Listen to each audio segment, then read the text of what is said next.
दोस्तों, समान काम समान वेतन की मांग कर रहे शिक्षकों के लिए और उन लोगों के लिए जो एक शिक्षक बनना चाहते हैं उनके लिए बहुत बड़ी खबर निकल के आ रही है कि स्कूलों में अस्थायी शिक्षकों की भर्ती नहीं हो सकी। जी हां दोस्तों, सही सुना आपने कि स्कूलों में अस्थायी शिक्षकों की भर्ती नहीं हो सकती है। सुप्रीम कोर्ट का आदेश आ चुका है।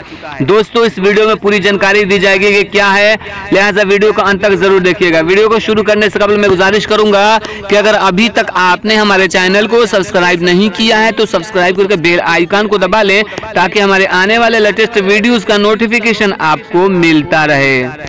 दोस्तों, 10 मई को सुप्रीम कोर्ट का फैसला आया है जिसमें समान काम समान वेतन की मांग कर रहे शिक्षकों के लिए निराशाजनक रहा। उसके बाद एक और बहुत बड़ी खबर निकल के आ रही है बिहार से। जी हां दोस्तों, बिहार में सुप्रीम कोर्ट ने बिहार में नेबरहुड स्कूलिंग के जरिए शिक्षा में प्रगति, बालिकाओं के स्कूल आने में बढ़ोतरी और जन्म दर में भारी कमी को देखते हुए राज्य में अस्थायी शिक्षकों की भर्ती का दरवाजा बंद करने की अनुमति दे दिया है। राज्य में नियोजित शिक्षकों की संख्या 5 लाख है, जबकि नियमित शिक्षक 60,000 ही हैं। इस कैडर को सरकार ने डाइंग के कैडर कहा है जिसे बंद किया जा रहा है। नियोजित शिक्षकों की भर्ती में कई समस्याएं हैं।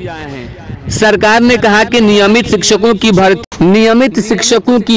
में कई समस्याएं हैं। सरकार ने कहा कि नियमित शिक्षकों की भर्ती में राज्य से बाहर के लोगों के आने की आशंका रहती है। इस भर्ती में समय लगता है, वहीं भर्ती के बाद उनके ट्रांसफर पोस्टिंग का मुद्दा रहता है, जबकि नियोजित शिक्षकों में यह समस्या नहीं है। एक तो इनकी भर्ती जल्द होती है क्योंकि यह भर्ती 5 पंचायत ब्लॉक, नगर पंचायत और स्थानीय निकाय करते हैं तथा स्थानीय उम्मीदवारों को ही भर्ती किया जाता है। इस फैसले का दूरगामी असर है क्योंकि केंद्र सरकार ने भी इसके कारण 36,998 करोड़ रुपए का सालाना बचत कर ली है, जो उससे राज्यों को के शिक्षकों को की वेतन विसंगति दूर करने के लिए देनी पड़ती है।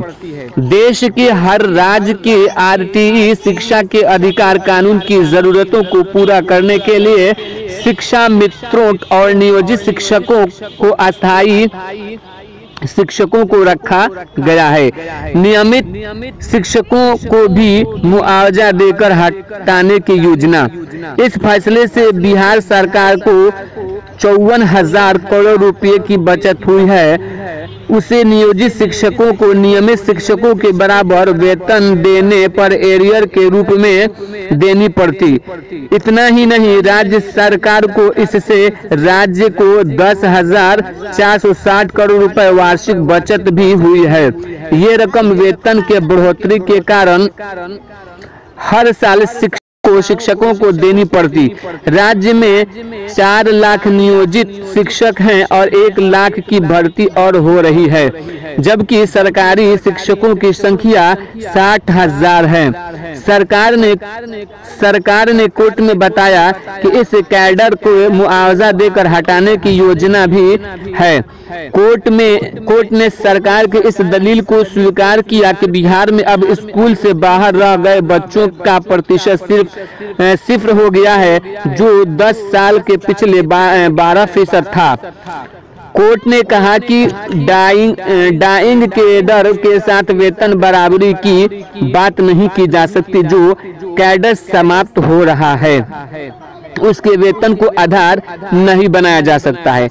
जी हाँ दोस्तों, ये बिहार के शिक्षक नियोजित शिक्षकों के लिए बहुत बुरी खबर है, लेकिन वहीं पे वो शिक्षक जिनकी बहाली किसी कारणवश रुकी हुई है उनके लिए खुशियों का सौगात लेके आ रहा है कि उनकी बहाली का रास्ता जल्द से जल्द आसान और साफ होता हुआ दिखाई दे रहा है, जिसमें बीटेट 2017 और उर्दू टेट 2013 के अभ्यर्थियों का बहाली होना बाकी है।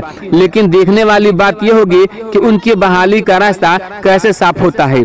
क्योंकि बीटेट 2017 में बहुत सारे अभ्यर्थियों के गलत प्रश्नों पूछे जाने के कारण जो कुछ अंकों से फेल हो गए हैं और उसका मामला कोर्ट में गया था और हाई कोर्ट ने उनके पक्ष में फैसला दे दिया है।